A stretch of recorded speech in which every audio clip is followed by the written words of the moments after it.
গিয়েছিলাম নতুন ঘরের জন্য গয়না কিনতে। কিন্তু তার মধ্যে হঠাৎ আমার ছোট বোন বলে বসলো, "চলো আজকে তোমাদেরকে ট্রিট দেই।" আমি তো পুরাই অবাক। কারণ আমার কিপটা বোনটা কিভাবে এত উদার হয়ে গেল? হঠাৎ করে ট্রিট দিতে চাইছে, কিছু বুঝলাম না। যতই হোক ছোট বোন, নিষেধ আর করতে পারলাম না যে দাওয়াত দিয়েছে, যদি খেতে না যায় তখন আবার কি মনে করবে? তো রাজি হয়ে তো এখন মেনু দেখছি।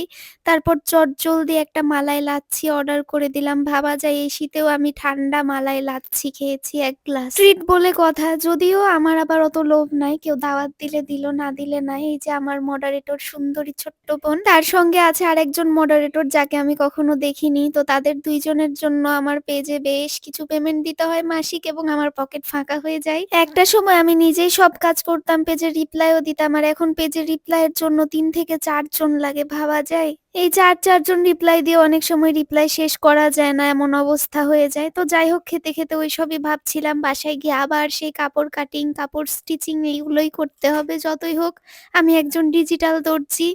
এইদিকে আমার মহান স্বামী সারা জীবনের মতো আমাকে তুলে খাবার খাইয়ে দিচ্ছে। কারণ আমি তো লাট সাহেবের বেটি, নিজে তুলে কিছুই খেতে পারি না এই বিয়ের কয়েক বছরে। তো প্রতিদিন প্রতিবেলার মতো সেদিনও সুন্দর করে আমার প্লেটে খাবার তুলে দিল। আর এই যে আমি আয়েশ করে খাচ্ছি। মাশাআল্লাহ বলে দিয়েন, অবশ্যই নজর দিয়েন না কেউ। এই তো হলো দাওয়াত খাওয়া। কেউ দাওয়াত দিলে দিল, না দিলে নাই। আমার আবার অত লোভ নাই।